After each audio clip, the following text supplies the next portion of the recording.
बस्ता बसस्टाण्ड एवं जान नियंत्रित केन्द्रर शुभ उद्घाटन वीडियो कॉन्फ्रेंस जरिया बस्ता बसस्टाण्ड एवं जान नियंत्रित केन्द्रर शुभ उद्घाटन करे मुख्यमंत्री मोहन चरण माझी। बालेश्वर बस्ता बालियापाल जलेश्वर भोगराई समेत पश्चिमबंग को यातायात करुवा समस्त बस यही बसस्टाण्ड रहणी हेबे। एठारे बसस्टाण्ड निर्माण पर बहु दिन दाबी हुई आसुला। आज से दाबी पूरण होईछि। एहा सहित बाहानगाठारे जान नियंत्रित केन्द्रर भित्तिप्रस्तर स्थापन होईछि। एहा द्वारा जानवाहन गतिविधि एवं जान संपर्क में समस्त तथ्य ऑटोमेटिक जांच करा जाई परिबो बोली कहिसेंती बालेश्वर परिवहन अधिकारी जगत कुमार गिरी का रिपोर्ट मसीहा न्यूज। सर आज जो बस उद्घाटन है माननीय मुख्यमंत्री आज वर्चुअल उद्घाटन कले कौन कहबे? आज बस स्टैंड उद्घाटन है, जीरो एक्सीडेंट डे रो घोषणा है, अन्य प्रकल्प मान उद्घाटन और शिलान्यास है। ये गोटे बहुत बड़ उत्साहप्रद घटना। सड़क दुर्घटना जिते लोक मरुंच नियंत्रण करने सरकार अनेक ठोस पदक्षेप नहीं लोक मान भितर जागृति करने चेष्टा कर अभिनंदनीय। आम समस्ते बस्ता बड़ी जगह एत उन्नत बस स्टाण्ड पाइलु एवं प्रति ब्लॉक रे बस स्टाण्ड है सारा ओडिशा रे खूब शीघ्र हेबो। ये सब आम बहुत बड़ उत्साहप्रद।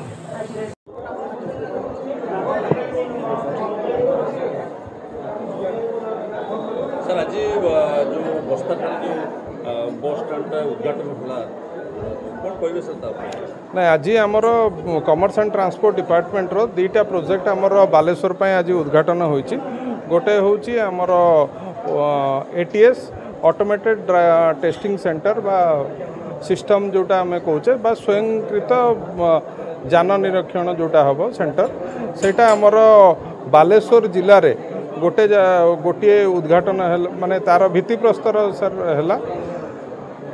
तापर बस्तारे आमर बस स्टाण्ड लोकार्पण है। आज माननीय मुख्यमंत्री आज सेटा को लोकार्पण करछन्ती पब्लिक पाई। तो यही दुईटी प्रोजेक्ट आज बालेश्वर रे होईछि। एटीएस रो जदि कथा कहबे आमर सेटा बाहानगा तहसील अंडर रे सेटा आसुछि। आ सेई जगह रे आपणकर जो पूर्वरु आमे आखिरे देखिकी बा एमवीआई देखिकी जो कहते कि ये गाड़ी फिट अच्छी ना नहीं किंतु रोड सेफ्टी पाई हुए तो से गाड़ीटा फिट न थई पारे कहीं जांच संपूर्ण भाव बा सठिक भाव हो पार नथला।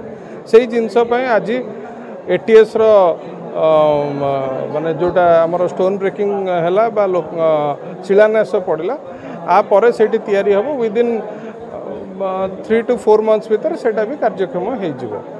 तो यही दुईटी प्रोजेक्ट ये आज जो बस स्टैंड उद्घाटन है को को श्रेणी रो बस गुडी जाता नहीं आपणकर यही रूट रे जो बस गुडी को जाउची जोटा हमर बालेश्वर बाउंड टुवर्ड्स जलेश्वर हो भोगराई हो जेकोसी कि बस्ता को जो बस आसूची बा बालियापाल है ये सबुजिक बस आपणकर आरी भीतर देखी आपणकर गमनागमन करिवो प्लस एमबीएस जोटा अच्छी मुख्यमंत्री बस सेवा जोटा अच्छी से बस पश्चिमबंग पाखरे एठू सीधा सड़क कटक भुवनेश्वर लोक पश्चिमबंग बस ऊपर मध्य बहुत निर्भर करछन्ते राति टाइम रे पश्चिमबंग बस या भीतर पसिबार व्यवस्था अछि नहीं एटा प्रथम पर्याय रे मु सेटा को कहि परिबि नहीं किंतु जहाँ सरकारंकर नियम अछि प्रत्येक बस गुड़िक आमर बस स्टाण्ड देकी जिबार नियम अछि।